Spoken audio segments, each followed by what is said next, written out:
Hi, this is Sarit Switzer, and welcome to the It Is Taught podcast, a podcast devoted to the teachings of Rabbi Shneur Zalman of Liadi as recorded in his most famous work, the Tanya. My hope for this show is to make these teachings accessible and relatable to the average person, regardless of prior Jewish education or affiliation. The episodes follow the prescribed daily study portions and are meant to serve as practical lessons in how to live your life as your true self and develop an authentic and powerful relationship with your Creator. I have personally experienced the effects the study of this work has had on me, and I'm excited to share what I can of this knowledge with you. So please join me on this journey of learning, self-growth, and connection with your source.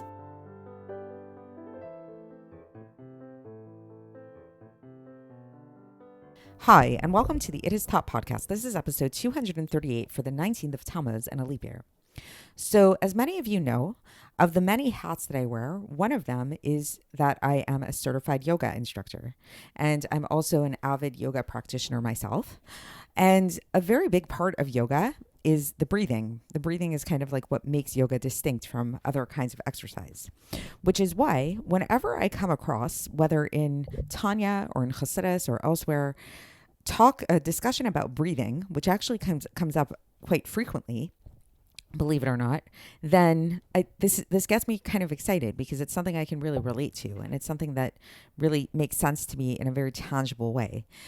So in today's episode, I actually want to try to give you guys a little bit of a sense of that, give you guys a little bit of a piece of my feeling around it, because that's actually the topic of today. So if you've been following along the past few episodes, then you've seen that the topic we've been discussing is the idea of tshuva. Then we got into fasting, and it's a whole discussion that we've been getting into with all of this. But today we're actually going to go on a little bit of a tangent in another direction, which the Alter Rebbe says is necessary to help us understand yesterday's episode, yesterday's portion of Tanya. So please go back and listen to yesterday's episode to get caught up if you haven't already, where it basically just introduced the concept of trying to define what tshuva is exactly. And we brought up a few questions in that regard, a few things that seem a little bit puzzling about that. So in today, the Alter Rebbe is going to take us on a little bit of a journey, and he's going to tell us that in order to really understand this, we have to understand how it is that God created man. And if you look at the story of creation, and we've spoken about this quite in depth elsewhere in previous section of Tanya, the section entitled Shar Yichud Ve'Emunah, to be specific, we keep talking about this idea about how in the story of creation, it doesn't say that God made this, God made that, but it said that God spoke the world into creation. God said, let there be light, and there was light. God said, let there be a firmament, and there was a firmament. So speech is really the building block of all of creation. Now, there's one exception to this rule. The exception is the creation of the human, the creation of Adam and Eve, Adam and Chava. When it describes the story of the creation of the human being, it doesn't talk about God speaking them into existence, but rather it describes God as breathing them into existence. It's the Hebrew says, V'yifach ba'apav nishmat chayim, that God breathed into man the soul of life. So I found this really interesting, right? And really thinking about this again from a more yogic perspective and from a more kind of physiological perspective, what I'm picturing here is in this breathing it into man, the soul of life, this type of breath is specifically what we can call an exhale, like when you blow, when you go, like that kind of thing. And so exhalation is really interesting because when we think of an exhale, that's usually what we think of, right? We usually think of somebody going like, or something like that. But the truth is, exhales come in many different formats. Did you know, for example, that speaking is a form of exhale? So what I'm doing right now, I am exhaling right now. This is a form of an exhale. When you laugh, that's a type of exhale. When you cough, that's you exhaling. Yawning is a type of exhale. So there are many, many different types of exhales. However, nevertheless, there is a difference between speaking, between coughing, between laughing, like those kind of exhales, and a more purposeful, like intentional type of exhale where you're literally blowing, like when you blow up a balloon, it takes a little bit more effort, right? So I thought it might be kind of cool to just, before we get into the text today and speak about this a little bit more, to lead you guys on a little bit of a guided meditation to get you in tune with your exhales and notice how the inhale and the exhale flow, and really notice this exhalation. So take a moment to get comfortable. You could be sitting or standing for this. It doesn't really matter, but you should be, you could even be lying on your back if that's preferable to you.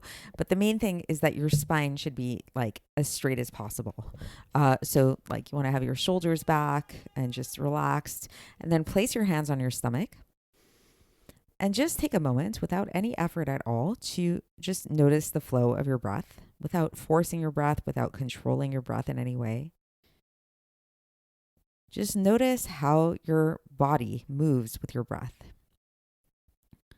If you're relaxed, you might begin to notice that when you inhale, your stomach expands slightly. And when you exhale, your stomach moves back in. If this doesn't happen, don't worry. It's not a yoga class today, so don't get too caught up in it, but just give that a try. So just notice what happens on your inhale. You're letting air into your body, into your lungs. Exhale, you're letting air out of your lungs. And continue to do this a little bit more on your own. And just really, really focus on that exhale. Notice where the exhale is coming from within you. Notice where it leaves your body. Does it leave your body through your nose? Does it leave your body through your mouth? So in yoga, we like to breathe primarily through the nose, though there are some exceptions. So just feel that outflow of breath. Feel how when you are breathing out, you're breathing air into the world. You're breathing something from within you. Where is that breath coming from? It's coming deep, deep, deep within your lungs, within you. Maybe you can take a more forceful breath now. So there's this idea where you breathe really deeply in your inhale and then forcefully go, make the ha sound. So try to do that a couple of times. So breathing in and then just like that. And just notice that that's a little bit more forceful. Again, when you blow into a balloon, that might be a little bit more forceful also. So just take a moment. And okay, so that's our breathing exercise for today. And so now we're going to come back to the Tanya. So hopefully that gave you a little bit of an experience of what breathing is, what exhalation specifically is. And when we talk about God breathing the soul of life into man, you can maybe have a little bit of a visual for this. And as we've spoken about elsewhere, God obviously is not a person. When we use these anthropomorphic imagery to describe God, it's really just to help us understand better, but it's not, God doesn't have a mouth and lungs the way we do. It's something very different. But the way we can kind of relate to it, and the reason why we do call it God's breath and God's exhale, is because just like when we exhale, especially when we exhale with force, then this is happening. This is coming from someplace really deep within ourselves. It's different than when we speak. So if you speak words, if you're just talking, yes, that's coming from within you, but it's not as intimate. There's something very intimate about the breathing. You picture, when people kiss, they're exchanging breath. They're not talking. People talk to each other. That's one level of like intimacy of speaking, of connecting. But then if they actually kiss each other on the mouth, that's a really strong level of intimacy. They're exchanging exhales. They're actually exchanging their breath, right? So there's something very intimate about breath, something very internal. So all of this being said, let's get straight into the text and see how the Alter Rebbe explains all of this, because it is quite interesting, quite fascinating. So the Alter Rebbe begins and he says that all of the above, everything that we've been talking about, again, refer back to yesterday's episode for what we mean by this, can all be explained according to that which is found in this phrase, this citation from Devarim, chapter 32, verse 9, which says, Ki chelek Hashem amo begomer, which means that God's nation are a part of him. So what does it mean? What does it mean that we are a part of God? So the Alter Rebbe says, again, he looks at this very etymologically. When it says Chelek Hashem, Hashem is like a euphemism for the name Yud Ke Vav Ke, for the Tetragrammaton. So it means that we are, as a nation, we are a part of the Yud Ke Vav Ke. So what does this mean? So then he brings another citation, this time from Bereshis chapter 2, verse 7, which says, Veifach be'apav nishmat chaim, that Hashem breathed into his nostrils the soul of life. So again, that's the description of the creation of man, that Hashem breathed man into existence. And then the Zohar comments on this, that when a person breathes, when a person blows, like when they exhale, right, then this is coming from within them. It says in the Aramaic. So it's, again, just like we did in that breathing exercise, that exhale is coming from within you. It really is like deep within you. And even though we know, the Alter Rebbe continues, that that God doesn't have an actual form of a body, God forbid, right?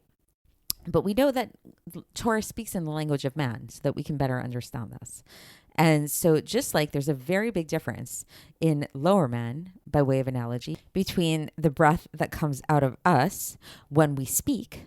So again, so that when we exhale, so speaking is a form of exhale, as I mentioned in the introduction, versus the type of breath that comes out of us through blowing, through actually forcefully exhaling. So we spoke about this before, that there's a difference. When I speak, that's a certain type of exhale, versus when I forcefully blow, when I forcefully say, really blow, or then that's more of an intense kind of exhale.